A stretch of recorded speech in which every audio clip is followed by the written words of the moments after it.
Bienvenidos a Lexcusiones, un podcast creado para dialogar sobre la pasión por el derecho, la justicia, la lucha contra la violencia y la promoción del libre pensamiento.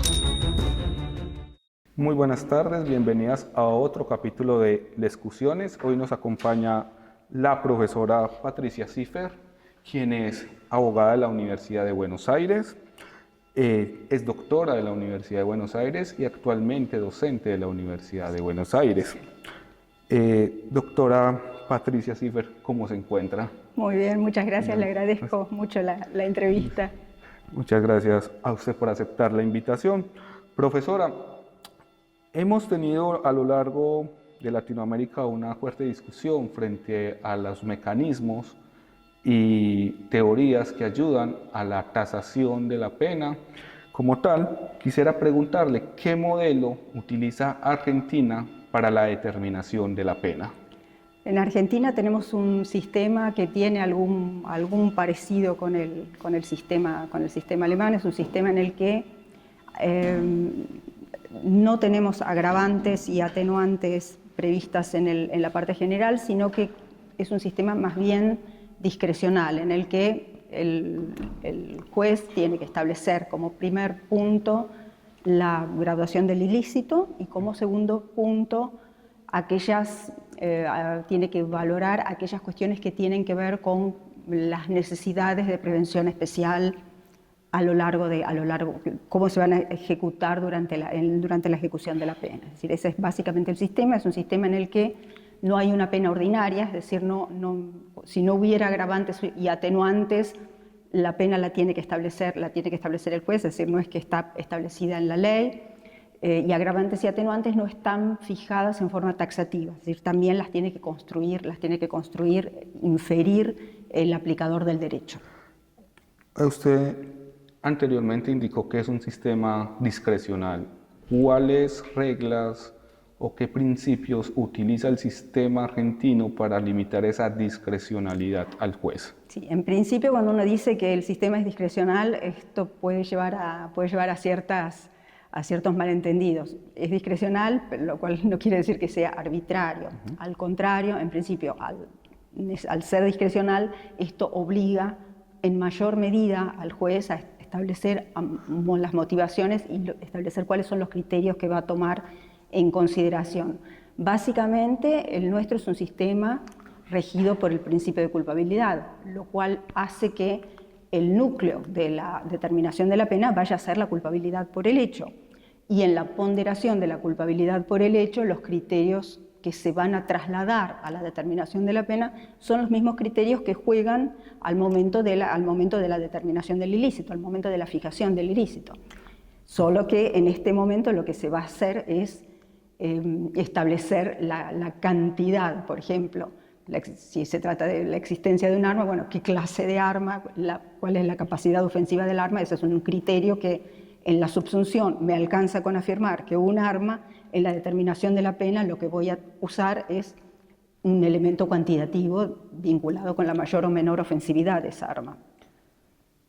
Le pregunto, profesora, ¿qué mecanismos existen de naturaleza postdelictual dentro del sistema argentino para las personas que han sido penadas?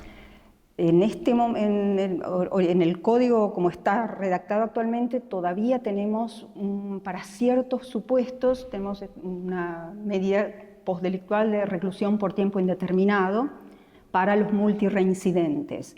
Sin embargo, esta regla ha sido declarada inconstitucional por la Corte Argentina, fundamentalmente con argumentos que tienen que ver con las valoraciones que hizo la Corte Interamericana en el caso Fermín Ramírez, y en este caso, el caso Gramajo, la Corte declaró inconstitucional estas medidas, con lo cual en este momento no tenemos medidas postdelictuales.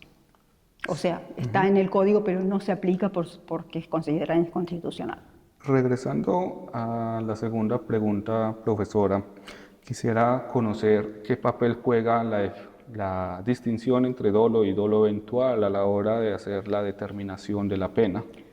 Al momento de la determinación de la pena, los criterios que se usaron para la fijación del delito, es decir, para la subsunción, o sea, todos los criterios o los criterios de imputación objetiva se trasladan a la determinación de la pena. Es decir, en la medida en que la asunción en la cabeza del autor respecto de cuál era el daño posible, sea mayor o menor, eso también va a poder ser evaluado al momento de la determinación de la pena.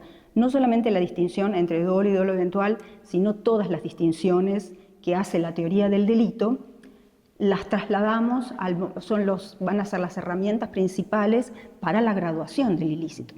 Es decir, todos esos criterios que usamos para afirmar la tipicidad van a ser los que nos van a servir de herramienta en el momento de la graduación del ilícito, justamente porque, entre otras razones, entre otras cuestiones, no tenemos agravantes y atenuantes fijadas taxativamente. Finalmente, profesora, también ha sido un punto de debate muy importante, especialmente en Colombia, lo atinente a las medidas de seguridad a los inimputables.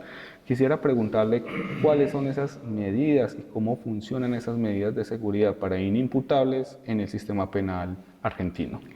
Bien, es un tema bien complicado en la Argentina y la forma en la que en principio los jueces argentinos y juezas tienden a resolverlo, es decir, bueno, las medidas de seguridad curativas no pertenecen al derecho penal, hay que trasladarlas al derecho civil. Entonces, de hecho, en muchos casos se declara al sujeto, se lo declara inimputable por ser peligroso para sí o para terceros y por causa de una enfermedad mental, y se dice, bueno, ahora ya dejan de depender del juez penal y pasan a depender de un juez civil. Esa es una solución.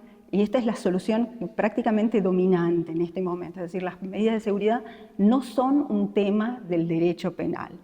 Esto es una forma de sacarse el problema de encima, porque la realidad es que esa peligrosidad, esa posibilidad de que esa persona se dañe a sí o dañe a terceros, es lo que fundamenta ese encierro, eventualmente en un establecimiento médico, en un establecimiento psiquiátrico, y el problema como tal se le va a trasladar con el mismo contenido conceptual al juez civil, es decir, que hay que dar una respuesta desde el punto de vista del derecho constitucional como forma de regular esa injerencia tan intensa y con independencia de si el que se encarga es un juez penal o si el que se encarga es un juez civil. Y fundamentalmente el criterio central tiene que ser el principio de proporcionalidad, es decir, como son casos en los que no hay principio de culpabilidad, porque la culpabilidad por definición quedó excluida, el principio que se debe aplicar es el principio de proporcionalidad administrativa, digamos, del derecho administrativo, es decir, la necesidad, el establecimiento de la necesidad de la medida, la adecuación de la medida y la prohibición de exceso respecto de esta medida. En este punto también hay muchos autores que sostienen que en principio el máximo de duración, o sea, en la Argentina no hay un máximo de duración prevista, que el máximo de duración prevista tendría que tener que ver con el máximo de la pena. Esto, por ejemplo, en España es esta la regla, pero en la Argentina esta regla no funcionaría del todo porque tenemos penas con máximos tan altos que ese máximo legal dejaría de funcionar como límite máximo. Es decir, los criterios que corresponde aplicar para respecto a las medidas de seguridad son los que en definitiva surgen de la jurisprudencia del Tribunal Europeo de Derechos Humanos, vinculado al control de la medida, el control permanente de la medida, de la subsistencia, de la razón por la que se impuso la medida y a su vez también el deber del Estado de lograr de algún modo la curación de la persona. Muchísimas gracias, profesora Patricia. Muchísimas gracias. Muy bien. Gracias por un placer. aceptar la Muchísimas invitación. gracias.